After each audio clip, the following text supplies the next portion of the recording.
Mobile ना skip करें। Hello,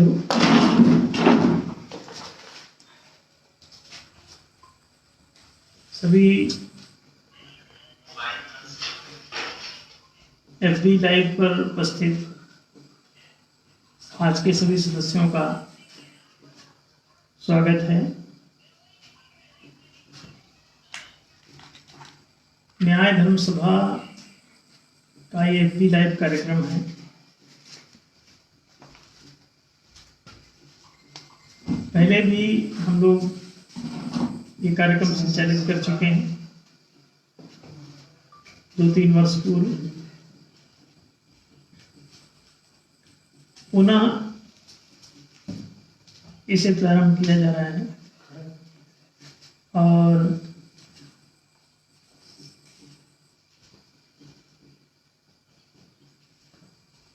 न्याय धर्म सभा के न्याय प्रचार कार्यक्रम के अनुसार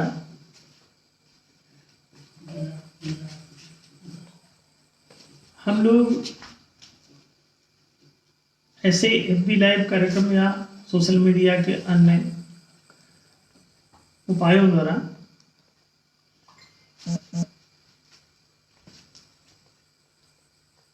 अपना कार्यक्रम संचालित करते रहे हैं।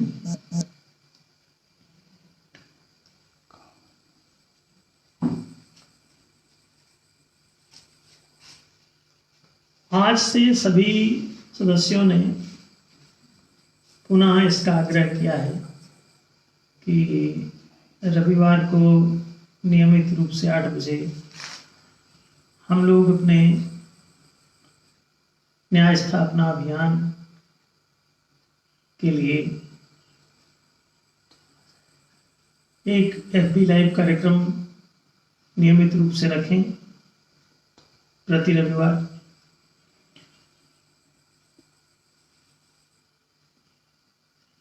तो इस उद्देश्य से आज से ये कार्यक्रम प्रारंभ किया जा रहा है। आप सभी का स्वागत है। सभी लोग अपने सभी परिचितों और मित्रों को प्रत्येक रविवार को ऑनलाइन होने का रिक्वेस्ट करें और जो लोग होना चाहें वो रविवार 8 बजे एक बार एफबी लाइव कार्यक्रम में सम्मिलित हो सकेंगे। तो सभी लोग इसे शेयर कर सकते हैं और तमाम लोगों तक पहुंचा सकते हैं, क्योंकि न्याय स्थापना अभियान वास्तव में हजारों वर्षों बाद पहली बार कोई ऐसा कैंपेन चल रहा है जो आम जनता के लिए है। आम जनता बहुत दिनों से प्रजा मात्र बन के रह गई है और दो पक्षों में पूरा समाज या राष्ट्र बटा हुआ है, जिसमें एक उनका कोई मालिक बन जाता है और बाकी सब उनके गुलाम बन जाते हैं, नौकर बन जाते हैं। इस तरह से दो लगभग स्थायी टाइप के ये वर्ग पूरी दुनिया में चलते रहते हैं। योग्यता का इसमें कोई पैरामीटर शेष नहीं रह जाता। लोग अपने जीवन यापन की सामान्य जरूरतों को भी पूरा नहीं कर पाते। संघर्ष जारी रहता है। अपनी छोटी छोटी बातों के लिए लोग पराश्रयी जीवन जीते हैं। तो इस अन्यायग्रस्त सामाजिक अथवा राष्ट्रीय परिवेश में सामान्य जनों का जीवन बड़ा दूभर हो जाता है, बहुत मुश्किल हो जाता है। तो जो लोग इस परिस्थिति से ऊब चुके हैं वो एक न्यायशील सामाजिक और राष्ट्रीय परिवेश को जन्म देना चाहते हैं, वातावरण को जन्म देना चाहते हैं, व्यवस्था को जन्म देना चाहते हैं। एक ऐसी व्यवस्था जो न्याय के सिद्धांत पर आधारित हो और एक ऐसा न्याय जो सत्यात्मक हो, समुचित हो, जिसमें आत्मिक समता और प्राकृतिक औचित्यता के आधार पर नियम नीति निर्णय होते हों। ऐसा एक न्यायशील मानवीय समाज और एक ऐसी न्यायशील राष्ट्रीय व्यवस्था जो दुनिया को एक दूसरे के समतुल्य खड़ा कर सके, दोनों पक्षों को समान महत्व दे सके। इसके लिए इस अभियान की जरूरत है। ये वास्तव में हर समूह को इसकी जरूरत है, हर समुदाय को इसकी जरूरत है, हर राष्ट्र को इसकी जरूरत है। और वास्तव में केवल किसी एक देश की नहीं बल्कि पूरी दुनिया की ये जरूरत है। जहां जहां मानवीयता है वहां वहां न्यायशीलता प्रतिष्ठित होनी ही चाहिए। जहां पशुता है तो वहां न्याय की गुंजाइश नहीं होती, पशुओं के बीच न्याय होता भी नहीं। वहां शक्ति पर आधारित सब कुछ चलता है, जिसकी लाठी उसकी भैंस, बड़ी मछली का छोटी मछलियों को निगल जाना। दोनों के बीच समान महत्व या समतुल्यता नहीं है। अबल और सबल वर्ग के बीच जब समतुल्यता नहीं होती, संतुलन नहीं होता, तो जीवन जंगल राज से ऊपर नहीं जा सकता। जंगली वहसीपन सर्वत्र व्याप्त रहता है। अब उस बात को आप चाहे जंगल राज कहें, चाहे रावण राज कहें, चाहे कंस राज कहें, दुर्योधन राज कहें, लेकिन ये अजीब सा एक जंगल राज है जिसमें बारंबार लोगों को, जो अबल वर्ग है उसको बचाने के लिए कोई ना कोई खड़ा होता है, कोई ना कोई उनके हितों की रक्षा करता है। तो एक व्यक्ति अगर कुछ ऐसा किसी के हितों की रक्षा करता है, समाज के पीड़ित वर्ग की, तो उस व्यक्ति के हटते ही ज्यों का त्यों सब कुछ हो जाता है। कारण ये रहता है कि व्यक्ति आधारित सोच, व्यक्ति आधारित कोई अभियान, व्यक्ति आधारित कोई सिस्टम उस व्यक्ति के हटते ही पुनः सब कुछ चौपट हो जाता है। तो उससे बचने का एक ही तरीका है कि पूरी व्यवस्था को ही न्यायशील बना दिया जाए, चाहे वो व्यवस्था सामाजिक हो, चाहे वो व्यवस्था राष्ट्रीय हो। न्याय धर्म सभा ऐसे ही जंगल राज से मंगल राज की ओर ले जाने की बात कर रही है। और ये कोई जल्दी में भी नहीं है। विगत 30 वर्षों से न्याय स्थापना अभियान ये चल रहा है। अब न्याय धर्म सभा एक पार्टी के रूप में भी लॉन्च की गई है 30 वर्ष के कैंपेन के बाद। न्याय के 111 प्रस्ताव समाज के समक्ष रखे गए हैं, राज्य के समक्ष रखे गए हैं, नेताओं के समक्ष रखे गए हैं, समाज सेवियों के समक्ष रखे गए हैं। उन 111 न्याय प्रस्तावों को कोई भी जो जरा भी ईमानदार बुद्धिमान है उसको खारिज नहीं कर सकता। बेईमानी से भरा हुआ बुद्धिमान, जिसे एक शब्द में धूर्त कहते हैं, वो समझेगा तो भी अपने स्वार्थ और दूसरों के हितों का नाश करने की इच्छा से वो न्याय के किसी भी प्रतिपादन को स्वीकार नहीं कर सकता। लेकिन जो धूर्त नहीं है ऐसा कोई बुद्धिमान, इसीलिए हमने कहा ईमानदार बुद्धिमान, जो सही बात मान जाता हो, जिसका 2 + 2 = 4 होता हो, 3 5 ना होता हो। 2 में 2 का जोड़ अगर 3 5 होने लगे तो समझ जाना कि आपके भीतर धूर्तता आ गई। और 2 में जोड़ अगर 4 पर आकर ही टिकता हो, लेन के समय देन के समय, तो सभी लेन देन यदि ऐसे सत्यात्मक होने लगे, वास्तविक होने लगे, कोई भी व्यवहार, तो निश्चित उसे कहते हैं कि अब न्याय की गुंजाइश है। ऐसी स्थिति में हम लोग समझ सकते हैं कि जो इसे नहीं जान पाता, नहीं समझ पाता, वो भी इससे सहमति नहीं दे पाएगा, और जो जान करके बेईमान हो गया है वो भी इससे सहमत नहीं होगा। लेकिन ऐसे लोगों की संख्या 1 से 5% के आसपास ही पूरी दुनिया में हो सकती है। इससे ज्यादा स्क्रैप नहीं होता।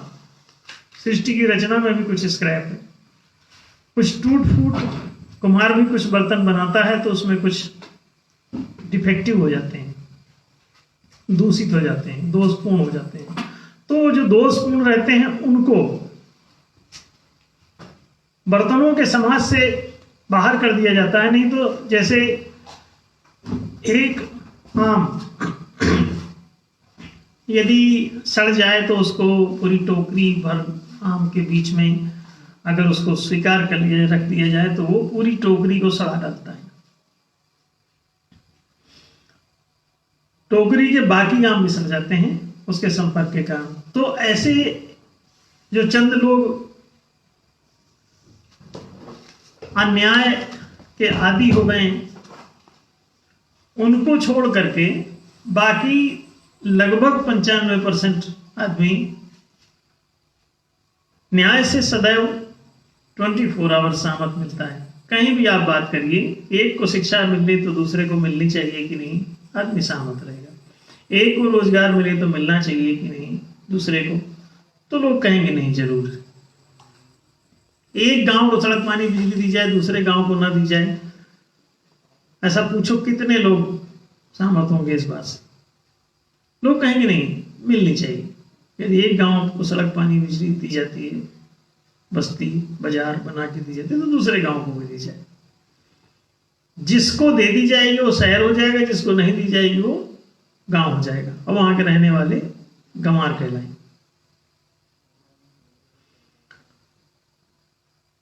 बात बड़ी साफ है कि लोगों को शिक्षा, रोजगार, सुविधा, संरक्षण यदि सुलभ हो तो उनका जीवन सुंदर हो जाता है, न्यायपूर्वक यदि सुलभ। यदि ये न्यायपूर्वक संतुलित रूप से सुलभ ना हो, संतुलित इसका वितरण ना हो, तो निश्चित रूप से जिसकी लाठी उसकी भैंस के अनुसार चलेगा। तो लाठी वालों के पास सब शिक्षा, रोजगार, सुविधा, संरक्षण पहुंच जाएगा, और जो कमजोर वर्ग है, जिसके हाथ में कोई लाठी डंडा नहीं है, कोई तोप तलवार नहीं है, तो उनके ये जनाधिकार छिन जाएंगे। और ये पिछले हजारों वर्षों से आप इसे देख सकते हैं कि ऐसा ही चल रहा है। कैंपेन चाहे जो चला हो, धर्म के नाम से लोग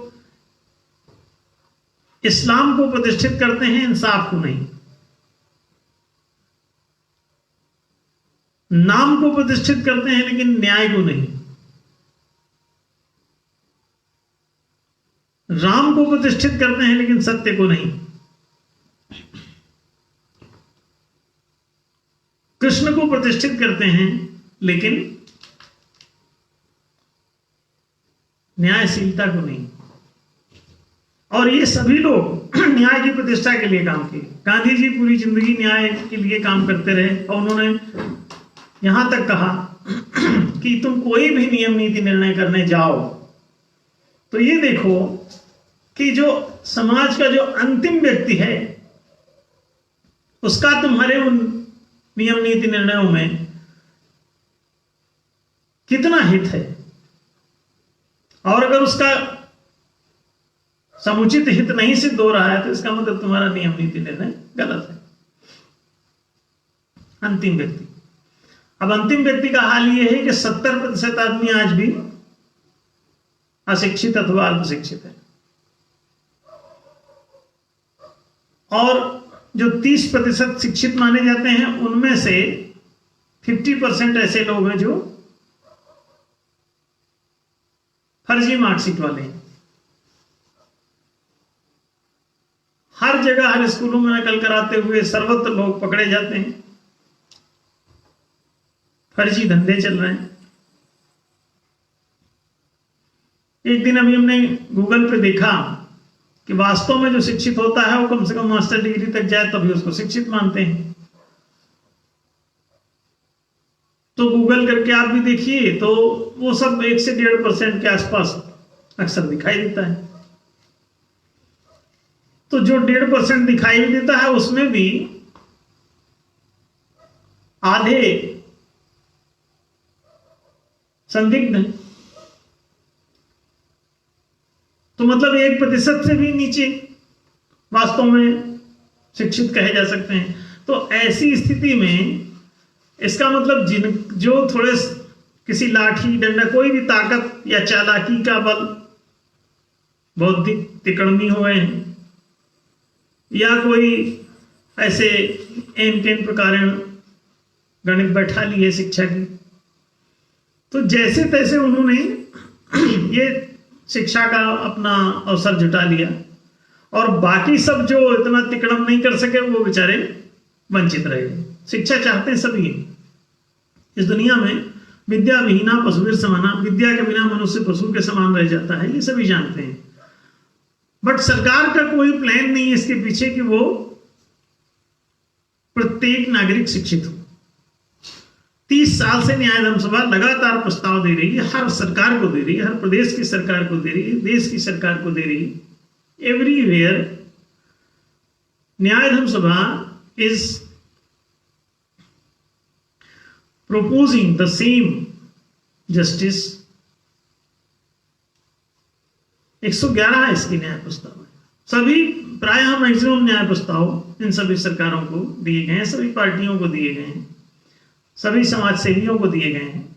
लेकिन ये सब मिला के इनकी कुल संख्या 1 से 5% बैठती है, जिनके हाथ में सारा पावर है, लाठी है माने तोप है, तलवार है, and they are capturing all these things. सारे रिसोर्स उनके हाथ में। आम जनता को जितना रिसोर्स से मुक्त कर देंगे, रिसोर्स से माने वंचित कर देंगे, उतना ज्यादा उनको सस्ता गुलाम नौकर मिलेगा। अभी आप देखें कोरोना केस सामने चल रहा है। कोरोना का फायदा बहुत अच्छे से कई सरकारें और कई राजनीतिक दल उठा रहे हैं। किस काम के लिए? कई ऐसे जो शोषक ग्रुप हैं वो इसका फायदा उठा रहे हैं। आम जनता की पूंजी को जमा पूंजी को पूरी तरह से समाप्त करने का इसके पीछे एक कार्यक्रम चल रहा है।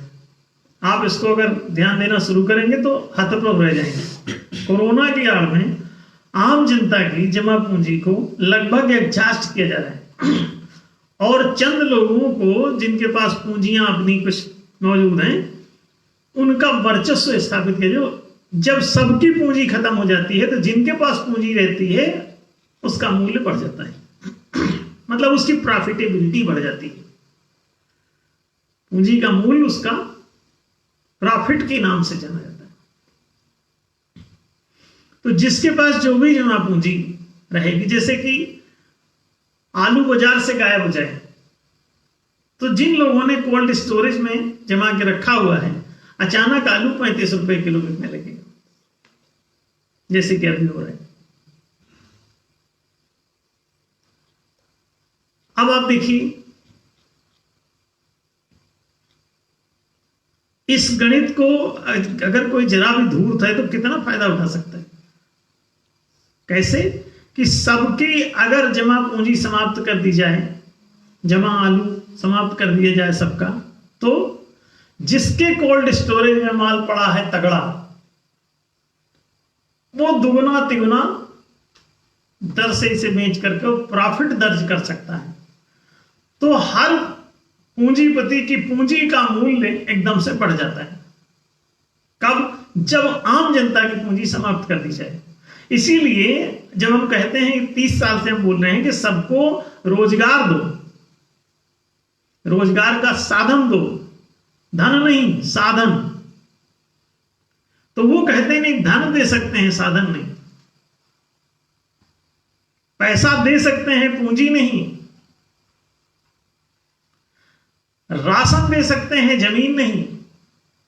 सोचिए,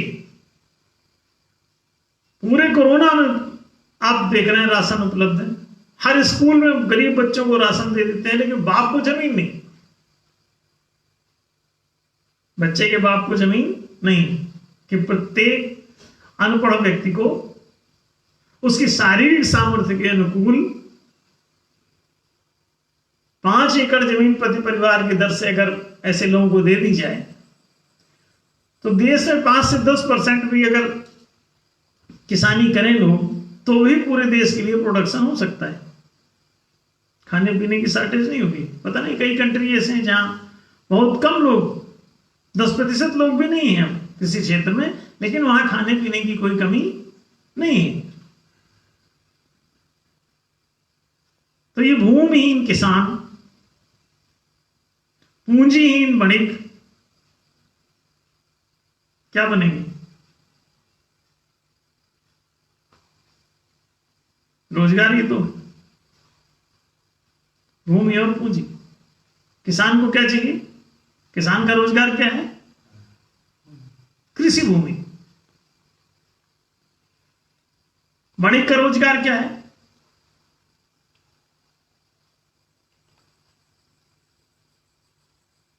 उसकी जमा पूंजी। यदि आप मौद्रिक पूंजी, उसको एक को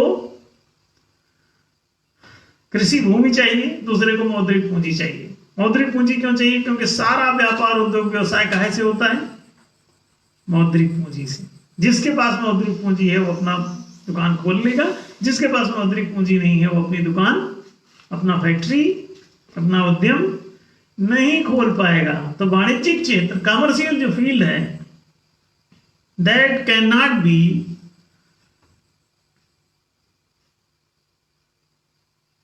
an employment due to lack of capital. Monetary capital. Monetary capital is the basic thing of commercial field.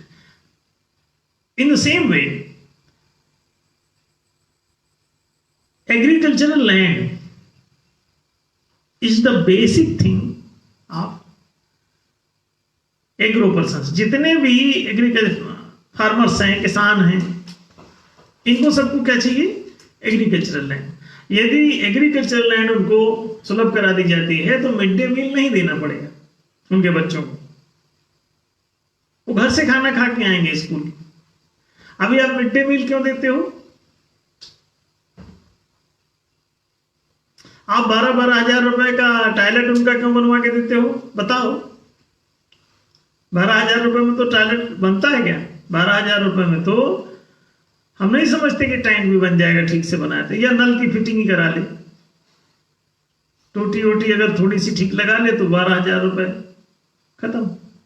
तो जब टोटी तक तुम ठीक से नहीं फिट करा सकते, थोड़ी सी बाथरूम की साज सज्जा जैसे उन लोगों के घर में होती है, आप पता करो एक बाथरूम में तो लाखों रुपए लगाते हैं, और तुमको 12,000 रुपए, उसमें न छत डल पाती है। और उसको भी प्राप्त करके, अभी एक वीडियो कोई हमने देखा, एफबी पे चल रहा था, उसमें पता चला कि वो जो है किराने की दुकान खोल दिया उसने। उससे पूछा कि नीचे तुम्हारा ऐसा, बोले ढक दिया उसको। टॉयलेट का सीटी तो बोले ऊपर से अपना उसमें क्या, आदमी को रोजगार की जरूरत है, आप टॉयलेट दे रहे हो। आदमी को रोजगार की जरूरत है, आप 1,20,000 रुपए का मकान दे रहे हो। भैया उसको 25 साल पहले शिक्षा दे दो, फिर उसके बाद एक रोजगार दे दो। और सनातन धर्म में वर्णाश्रम व्यवस्था के अंतर्गत प्राचीन काल में यानी सतयुगीन व्यवस्था में 25 साल सभी प्राणियों के लिए, सभी मनुष्यों के लिए शिक्षा अनिवार्य थी।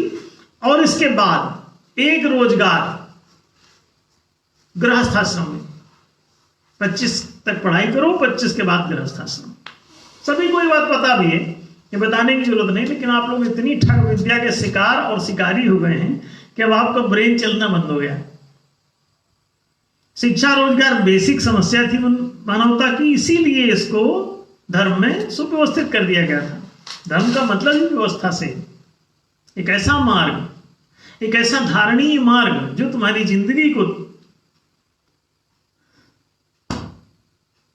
सुखमय बना सके, समृद्ध बना सके, दुखों से मुक्त कर सके, दरिद्रताओं से तुमको मुक्त कर सके। ऐसी एक व्यवस्था जो तुम्हें दुर्गुण, दरिद्रता, दुख और दासता से छुटकारा दे दे, उसे ही धर्म कहते हैं। वही शाश्वत और सनातन धर्म। और यदि सच्ची बात तुम उठाओ, सत्य यह है कि इस दुनिया में जो एक है वही दूसरा है। एक गुलाब की शाखा काट के बगल में दूसरे गमले में लगा दो तो दो दिखने लगता है, वास्तव में एक ही पहला वाला ही गुलाब है, उसमें विस्तृत होने की क्षमता है। अब एक को पानी दोगे एक गमले को, दूसरे को नहीं दोगे तो दूसरा सूख जाएगा। उसको भी खाद पानी मिले, उसको भी खाद पानी मिले, उसे भी काट छांट साफ सुथरा रख रखाव हो, तो दूसरा भी पहले वाले के समतुल्य जो है साफ सुथरा दिखाई देगा, सुंदर, उसमें भी फल फूल जो आने चाहिए वो आएंगे, अच्छी पत्तियां दिखेंगी, उसका सौंदर्य नहीं मरेगा। अभी अधिकांश जनता की तो चेहरे पर त्रिभुज बना हुआ है, भुखमरी के शिकार। एक हड्डी, दो हड्डी, तीसरी हड्डी, 3 हड्डी अधिकांश लोगों के चेहरे पे दिखती है, और खास तौर से जो सारा दिन मेहनत करता है उसके। जो परिश्रमी है वो गरीब है, जो निठल्ला है वो अमीर है। और what is the reason behind it? It's very clear। यदि देख सको वो आलू वाला किस्म में जो होता है, सबकी पूंजी खत्म कर दो, माने सबके रोजगार खत्म कर दो, सबके साधन खत्म कर दो। ज्यादा दिक्कत होती है, कोई धरना आंदोलन करता है, सबको 100-100 रुपए बांट दो, चलो 2-2 समोसा खाओ, एक कपड़ा बांट दो, मिड डे मील बांट दो, 12-12 हजार रुपए टॉयलेट के दे दो। ज्यादा आंदोलन करें तो 12-12 हजार रुपए टॉयलेट, एक हैंडपंप बांट दो मोहल्ले में, खुश। आप तो नहीं करोगे, नहीं, वो अपना भैया सब खुद लगा लेंगे, तुम सिर्फ उनको संसाधन दे दो, बाकी वो जो है अपना 12 हजार का टॉयलेट खुद बना लेंगे। मिड डे मील वो घर में खा लेंगे, स्कूल ढाबा नहीं, स्कूल को ढाबे में कन्वर्ट मत करो। हाँ, घर रहने के लिए नहीं है, कपड़े बदन पे नहीं है, किचन में खाने को नहीं है, गैस सिलेंडर ले लो, पकाएगा क्या? लोगों को गैस सिलेंडर दिए जा रहे हैं, लोगों को 12-12 हजार रुपए टॉयलेट के दिए जा रहे हैं, लोगों को 1,20,000 रुपए का मकान बना लो। शिक्षा रोजगार नहीं देने के लिए कोई तैयार है। हम 30 वर्षों से हम लगातार सरकारों पर दबाव बना रहे हैं। 25% हम कहते हैं बजट शिक्षा पर बना दो, 25% रोजगार पर, और रोजगार का जो बजट है उसका एक एम्प्लॉयमेंट फंड बना दो, उसमें सारा पैसा डाल दो, और सभी नागरिकों को 1-1 करोड़ रुपए का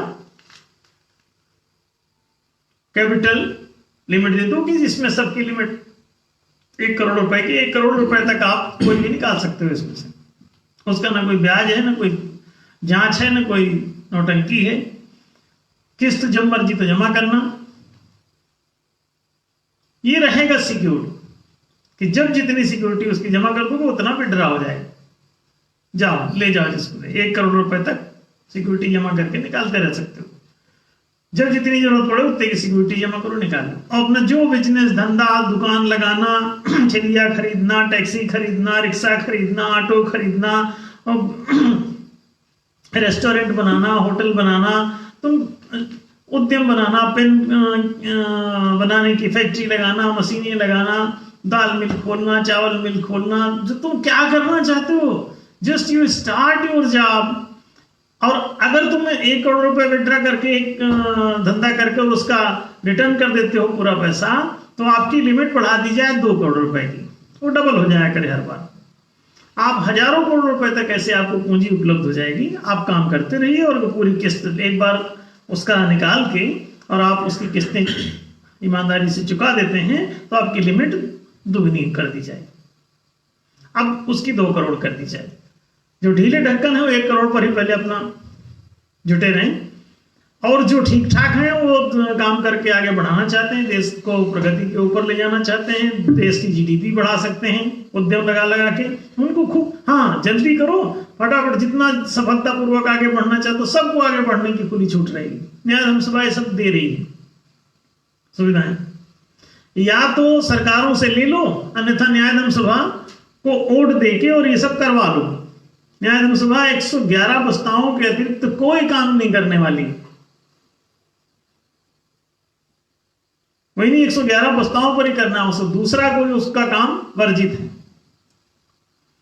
तो इसलिए जब लोग थक जाएं बाहर की गरीबी, दरिद्रता, दुख और समस्या से, तो एनडीएस को अपना लें, एनडीएस की सदस्यता ग्रहण कर लें और हमेशा के लिए दुख से छूट जाएं। जो हजारों लाखों साल से जिस दुख को भोग रहे हैं उस दुख को तत्काल दूर कर सकते हो और हमेशा के लिए दूर कर सकते हो। गरीबी 1 दिन में खत्म कर सकते हो, बेरोजगारी 1 दिन में खत्म कर सकते हो, अशिक्षा 1 दिन में खत्म कर सकते हो। अशिक्षा क्या है? शिक्षा की सुविधा का अभाव। तो शिक्षा की सुविधा तो 1 ही दिन में दी जा सकती है। आप पढ़ते रहो, अपना पैदा होते रहो, पढ़ते रहो, पैदा होते रहो, पढ़ते रहो। शिक्षा 16 से 25 साल तक सबको निःशुल्क। तो पूरी निःशुल्क शिक्षा 25 साल की उम्र तक, पूरा निःशुल्क रोजगार सबको 25 साल की उम्र के बाद निकालो और लिमिट भी बढ़ाते रहो। न्यूनतम 1 करोड़ की लिमिट सबको एनडीएस दे रही है और कह रही है कि इसके बाद अपना विड्रा करते रहो और लेकर के अपना बिजनेस खोलो। 1 करोड़ रुपए लिया, फिर चुका भी दिया तो 2 करोड़ रुपए अगली बार ले सकते हो। खुला दरबार। और हर बार उसमें आप ये जो 25% रोजगार बजट है इसको इसमें डाल दिया करो। और ना भी डालो तो एक नुस्खा है, वो भी हमने बताया।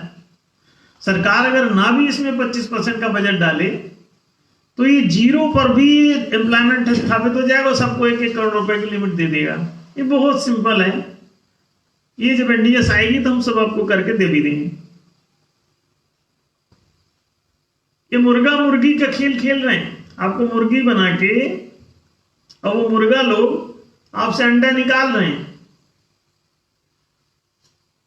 आप सोचते हैं बहुत अंडे दे चुके, बड़े समृद्ध हो गए होंगे, और अंडा सब उनके टोकरी में गिरता है जाके, और आप खुश होते हैं कितने अंडे दिए, बहुत प्रसन्न होते हैं। खूब मेहनत कर रहे हैं, खूब मेहनत करते हैं, खूब गरीब रहते हैं, खूब मेहनत करते हैं, खूब गरीब रहते हैं। ये तो बड़ा बढ़िया केस है। अरे खूब मेहनत करोगे तो उसका फल नहीं होता होगा कोई, तो अमीरी कहां चली जाती है तुम्हारी? वो फल दिखता क्यों नहीं तुमको? दिखे। अब हम ये दोनों सभ्यताएं ला रहे हैं, वो सब जो जितना मेहनत करोगे सब दिखेगा। पूरी दुनिया का उद्धार संभव है। तुमको सिर्फ पशु से मनुष्य बनना है। मनुष्य वो है जिसका मनस्तत्व काम करता है। तुम्हारा बौद्धिक तल विकसित ना हो जाए इसीलिए तुमको शिक्षा नहीं देती। तो भैया घर घर और दर दर पहले तो शिक्षित हो जाओ, तब शायद हमारी बात समझ में आएगी। तो शिक्षित होने के लिए भी मीडिया उडिया का खूब इस्तेमाल कर लो। अब तुमको कोई शिक्षा दे चाहे ना दे, हम अपील कर रहे हैं न्याय धर्म सभा से संपर्क करो भैया, और सब लोग शिक्षित होने का पूरा जुट जाओ, एक दूसरे को पढ़ा डालो। जो पढ़ गए हो दूसरों को पढ़ा डालो, कोई अनपढ़ ना रह जाए, उसको सारी बातें बता दो। तुम्हारी जानकारी का अभाव ही तुम्हारी दास्ता का मूल है, तुम्हारी गुलामी का मूल। तुम सोच रहे थे अंग्रेज ने गुलाम बना रखा, ना, कोई अंग्रेज कोई मुगल तुमको गुलाम नहीं बना सकते, कोई हिंदू भी तुमको गुलाम नहीं बना सकता, कोई भी मालिक तुमको गुलाम नहीं बना सकता, यदि तुम बुद्धिमान हो जाओ। तुमको वो भ्रमित करके, क्योंकि वो जब तुम्हारी बुद्धि कमजोर होती है तो तुमको मित्र में शत्रु और शत्रु में मित्र दिखाई देता है। ये नीति वचन। मूर्ख व्यक्ति को शत्रु में मित्र और मित्र में शत्रु दिखाई देता है। उदाहरण के लिए स्पार्टाकस का नाम आपने सुना होगा। स्पार्टाकस जिसने बड़ा संघर्ष करके 2 लाख गुलाम छुड़ा लिए। बाद में गुलाम लोग जो है वो राजा के सिपाहियों से फिर से मिल गए और स्पार्टाकस को पकड़वा दिया। वो कहां छिपा था बता दिया, और जैसे स्पार्टाकस पकड़ा गया और मारा गया, उसके बाद तुरंत वो सारे के सारे लोग फिर से हथकड़ी बेड़ी में जकड़ दिए गए।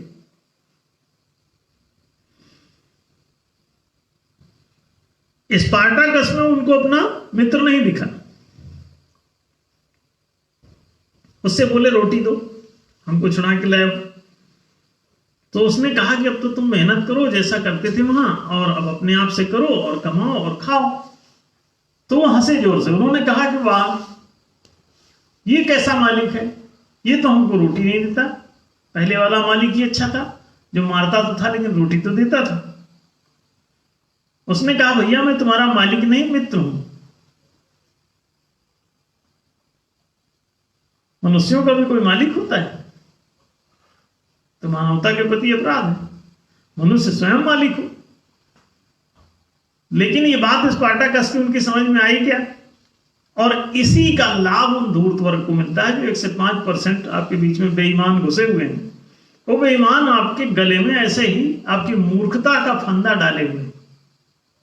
आपके मूर्ख होने का वो बाकायदा लाभ उठाते हैं, और आप इतनी लंबी लंबी बातें। अब अभी जितने लोग हमारे संपर्क में हैं वही कुछ जान समझ रहे हैं, बाकी तो पूरी दुनिया ही गड्ढमड है। और जो धूर्त जानता समझता है वो मनोवैज्ञानिक दृष्टि से आपकी ऐसी तैसी कर रहा होता है। कोई समझदार आदमी आगे आपको जताए कि देखो तो आप ऐसे ऐसे फंसे हो।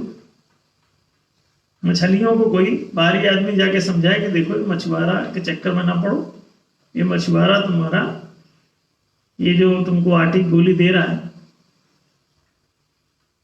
मिड डे मील, 12,000 का टॉयलेट, 1 20 का मकान, तुम इसके चक्कर में ना पड़ो। तो वो कहता है देखो वो हमको 12,000 का टॉयलेट दे रहा है, हमको मिड डे मील दे रहा है, और ये हमको नहीं लेने दे रहे हैं। वो हमको मुफ्त का लैपटॉप दिया है अभी, वो मोबाइल भी देने के लिए बोला है, दे देगा। अरे तुम गरीबों मरो। तुम जब किसी जाके किसी बड़े आदमी को या रोजगार युक्त आदमी को तुम एक मरियल से मोबाइल दोगे, अपना तो ले लेगा। तो वो तो नहीं ले रहा, तुमको क्यों अच्छा लग रहा? तुम सोच ही नहीं पा रहे। तुम इतने दरिद्र हो गए, बना दिए गए हो कि तुमको अब वो दोना भी अगर चाट खा के फेंकता है तो उस दोने में भी तुमको काफी रस मिल सकता है। क्यों? तुम चाटे नहीं खाए हो जिंदगी भर, तो चाट की खुशबू भी आ जाए खाए हुए दोने, जूठे दोने की, तो तुम धन्य हो जाते हो। और ये नहीं सोचते हो कि तुम्हारे साथ ये हो क्या रहा है। तो थोड़ा सा आप सबको समझदार होने की जरूरत है। तो ये जो दोना चाटने की जो संतुष्टि है, इससे मुक्त हो जाओगे। सीधे चाट अपनी बनाया खाया करो भैया, दोना चाटने के धंधे मत पड़ो, है ना। और सीधे मालिक बनो, और देश तुम्हारा है, दुनिया तुम्हारी है। केवल 1 से 5% आदमियों की नहीं है, तुम भी उतने ही अधिकारी हो। एक पिता की सब संतान, मानव मानव सब एक समान नारा भी देते हो। और जब एक समान शिक्षा रोजगार देने की बात आती है तो शांति कुंज फरार हो जाता है। उनका कोई पदाधिकारी साइन करके न दिया आज तक हमको। उनके सारे नीचे के जो लोग हैं वो सब दिए, साइन उनका रखा है हमारे पास। अब वो लोग ऊपर वाले नहीं देते, ऊपर बहुत चालाक है और कभी नहीं चाहते कि शिक्षा मिले लोगों को। एक को शिक्षा मिलती दूसरे को मिले नो, एक को रोजगार मिलता है तो दूसरे नागरिक को भी दिया जाए ना, क्यों? हाँ क्यों नहीं, हाँ क्यों नहीं, हाँ बोलने में जोर पड़ता है। एक को शिक्षा मिलती है तो दूसरे को भी मिलनी चाहिए, हाँ बोलना सीखो। तो जैसे जैसे ये सिस्टम तुम समझोगे तो रावण राज्य का अंत होगा। आज और कल जो है ये दशहरे का कुछ वातावरण है, तो कुछ मित्रों ने दशहरे पर बोलने के लिए कहा है। असत्य पर सत्य की विजय का ये पर्व है, ऐसा लोग कहते हैं। रावण पर राम की विजय का नहीं, असत्य पर सत्य की विजय का। कि तुम असत्य के मार्ग पे जा रहे थे, तुम्हारे भीतर राम और रावण दोनों घुसे हुए हैं। तुम अचानक एक ऐसी साधना से गुजरे, माने एक ऐसे गेट से गुजरे, एक ऐसे सूरज के सामने से गुजरे कि उसकी चमक ने, उसकी ताप ने तुमको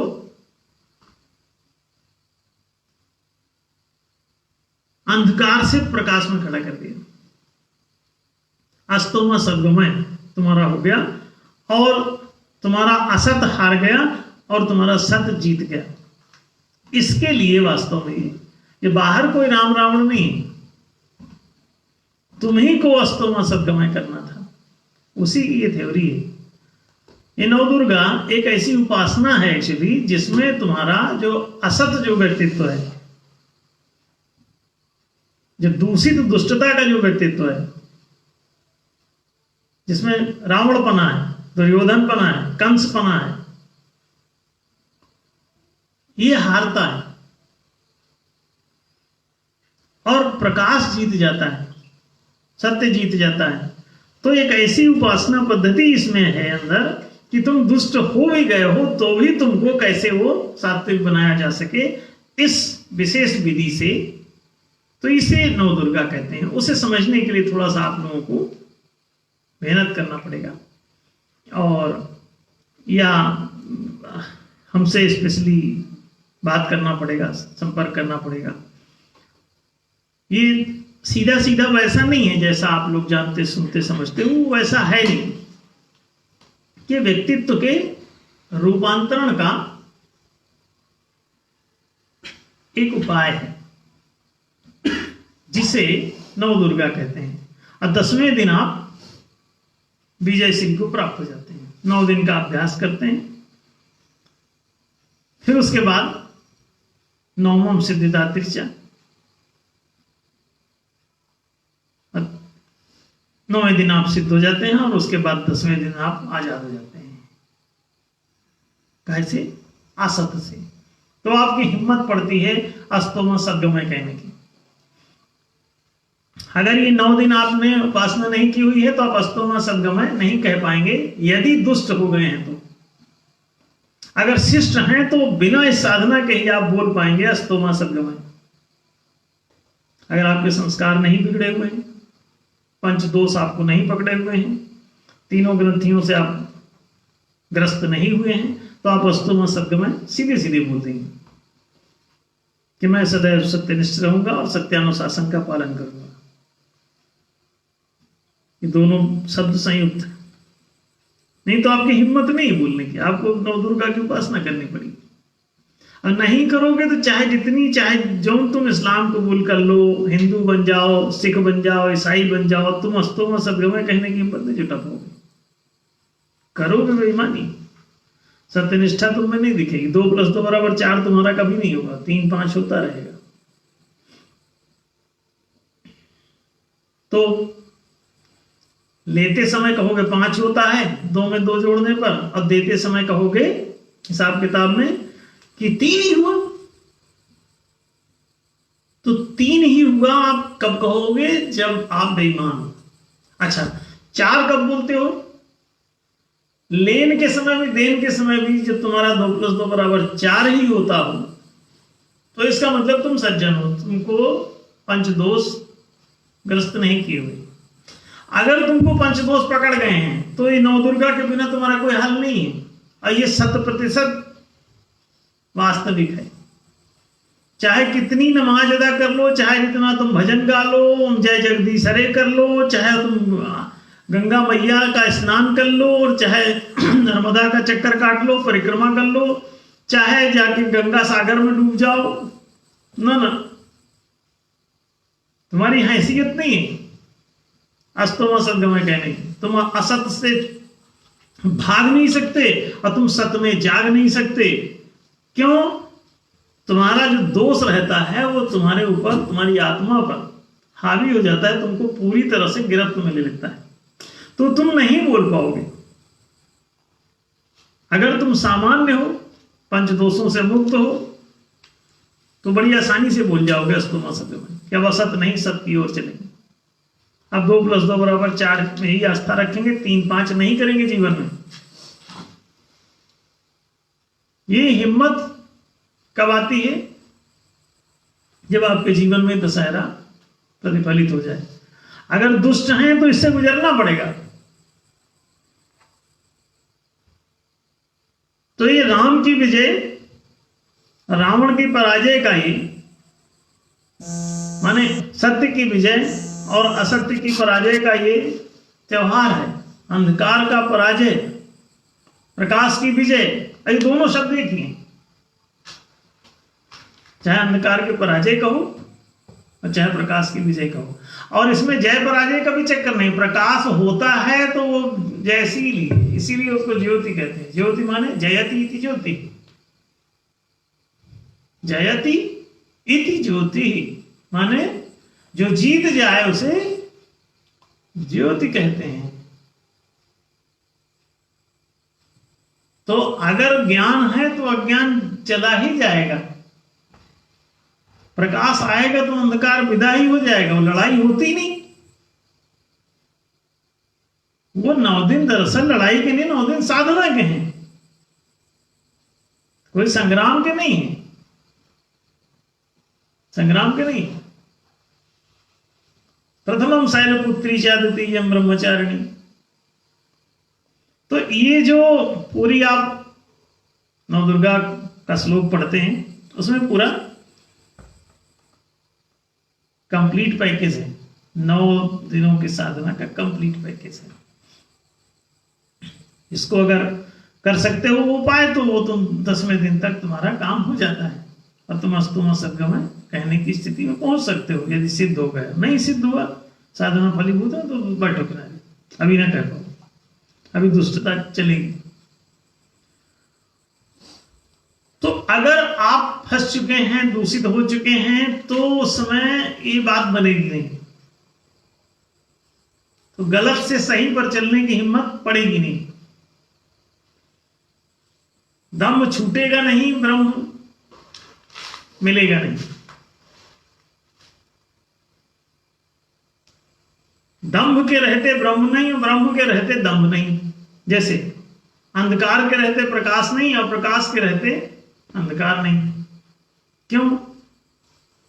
ये अजीब सा मामला है। एक डब्बे में आप अंधकार और प्रकाश दोनों रख सकते हो?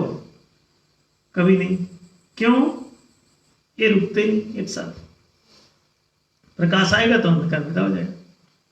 भगवान शैतान दोनों एक साथ नहीं रह सकते। क्यों? भगवान की अनुपस्थिति ही शैतान है।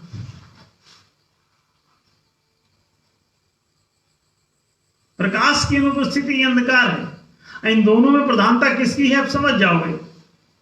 नहीं तो प्रकाश लाके देख लो, समझ जाओगे कौन प्रधान है इसमें। तुम अंधकार लाके देखो, प्रकाश मिटा के नहीं मिटता। अच्छा, अंधकार तुम ला भी नहीं पाओगे, अभाव ही अंधकार है और प्रभाव ही प्रकाश है। इसलिए सुबह को प्रभात कहते हैं। तो कैसे करोगे? भगवान के आते ही शैतान विदा हो जाता है, राम के आते ही रावण विदा हो जाता है। रावण विदा ना हो तो समझ जाना कि रावण ही राम का नाम लेके आ रहा होगा, इसीलिए विदा नहीं। क्यों? डाकू भी पुलिस की वर्दी पहन के चलता है, सावधान रहो। तो ड्रेस तो असत्य भी सत्य की पहन के जा सकता है, इसलिए ड्रेस पे ना जाओ।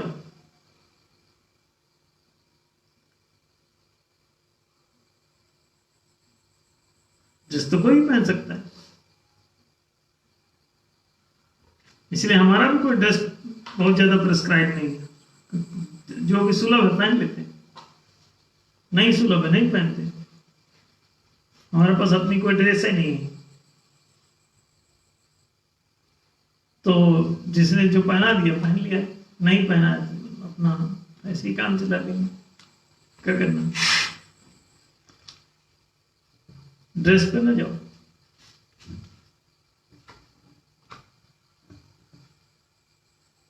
तो अस्तोमा शब्द में कहने की हिम्मत कब आएगी? जब तुम्हारा दशहरा मन जाए। तो दशहरा मनते ही ये स्थिति हो जाएगी। अगर दुष्ट हो गए हो तो, अगर सामान्य हो, सिस्टम नॉर्मल ही हो, कोई दुष्टता पंचदोष नहीं घेरे हुए हैं, तो आप भी बोल दोगे।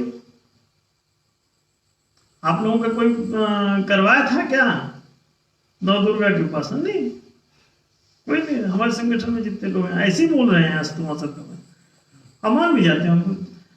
गलती होने पर चाहे इतना डांटो, गुस्सा भी नहीं हो तो मालूम है गलती हो गया है,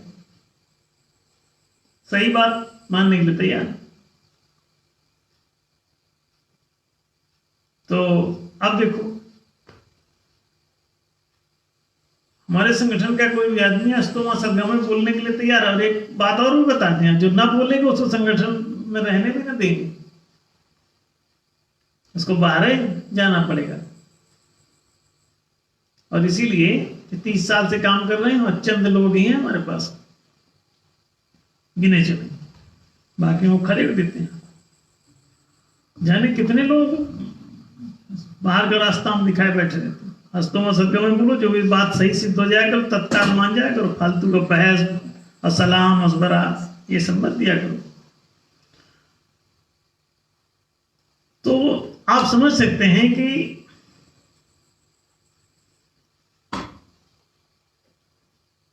न्याय स्थापना अभियान सत्य की प्रतिष्ठा का ही अभियान है। सत्यात्मक जो नियम कानून हों, नियम नीति निर्णय हों, उनको ही न्याय कहते हैं। तो एक न्यायशील व्यवस्था आपके पास है जो आपको शिक्षा और रोजगार, अगर 4 दिन अधिकार नहीं 2 की भी गारंटी हो जाए तो भी जिंदगी तुम्हारी धन्य हो जाएगी। बाकी तो तुम खुद ही कर लोगे सुविधा संरक्षण, एकोमोडेशन और प्रोटेक्शन का इंतजाम तुम खुद ही कर लेते हो। यदि तुमको शिक्षा रोजगार मिल जाए तो सरकार कुछ दे ना दे, यदि तुम शिक्षा रोजगार दोनों का प्रबंधन कर सकते हो अपने सामाजिक तल पर भी बैठ के, तो तुम समस्या से मुक्त हो गए। और कैसे? यदि तुम धार्मिक हो जाओ, तुम सनातन धर्म में वापस आ जाओ, तुम हिंदू मुस्लिम सिख ईसाई जैन बौद्ध पारसी बहाई की बीमारी से मुक्त होकर के अन्याय के मार्ग पर लौट आओ, तो तुम्हें 25 साल शिक्षा ही न्याय है और उसके बाद एक रोजगार ही न्याय है तुम्हारी पात्रता अनुसार। 4 रोजगार है, कृषि, वाणिज्य, राजनीतित्व। अब इन 4 में से कोई एक रोजगार तुमको प्राप्त हो जाए और 4 ही तुम्हारी क्षमताएं हैं। इन कामों को करने के लिए 4 क्षमताओं की जरूरत है। शारीरिक, मानसिक, भावनात्मक, चेतनात्मक, यानी PQ, IQ, EQ, SQ। कृषि, वाणिज्य, राजनीतित्व।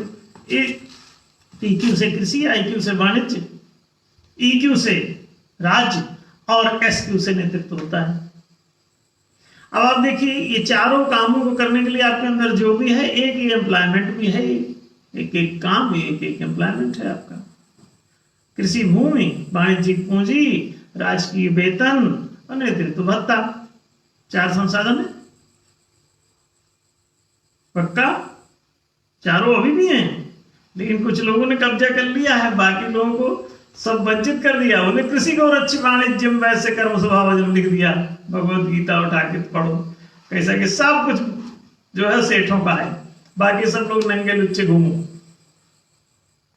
क्या लिख दिया? सब सेठों का है। इसलिए गीता प्रेस गोरखपुर बनियों का एक संगठन है और वो इसी गीता का प्रचार करता है। इसी स्लोगन से कहो इसको बदल तो लो, ना वैसे ही उसका प्रचार करो। उसमें लिखा है सब कुछ सेठों का है, अब बाकी सबको गुलाम बना लो। तो चंद सेठ, अब उन्होंने कुछ ऐसी पार्टियां भी बना ली, सेठों की पार्टी। अब सब सेठ लोग जो है सारा का सारा सब सरकारी राजकीय संपदा, कृषि संपदा, वाणिज्यिक संपदा चंद सेठों के हाथ में सेंट्रलाइज की जा रही कोरोना के आड़ में। अभी बड़ी जल्दी ये झाड़ कटने वाला है। अब सब जो है बढ़िया एक पूंजीवाद की बीमारी से ग्रस्त। पूंजीवाद क्या होता है कि चंद सेठों की पास ही सारी पूंजी रहेगी, माने रोजगार के सारे संसाधन उनके पास रहेंगे और बाकी सारी जनता गुलाम रहेगी, सबको नौकर बनना पड़ेगा, मिल्कियत तुम्हारे पास न रहेगी। सनातन धर्म ने कहा नहीं, every citizen of any country should get the proper education and the proper employment. Proper means न्यायोचित, समुचित। 25 साल तक सबको ब्रह्मचर्य आश्रम द्वारा विद्यार्थी जीवन विद्यारंभ संस्कार कराओ, 25 साल सबको पढ़ाओ। फिर इसके बाद गार्हस्थ आश्रम, कृषि वाणिज्य राजनीति, तो 4 में से 4 वर्गीयता क्रम बना दी गई। उसे वर्ण क्रम कहा गया, जिसे आप जाति क्रम बना ली हो। आप लोग इतनी चालाकी से हिंदुइज्म को ले आए हो, सनातन धर्म को नष्ट करके पूरी चालाकी बरती गई और सारे रिसोर्स चंद लोगों ने 1 से 5% लोगों ने कब्जा लिया, बाकी सबको नौकर बना दिया। गुलाम बनो, गुलाम बनो, गुलाम बनो, गुलाम बनो। तो आप लोग उससे पलट करके निकल आओ, अवस्थों में सरगमय कर लो, समझ जाओ कि दशहरा मन गया। तालियां बजा के दिख लो, नहीं बना? हाँ, बजा दो, बजा दो।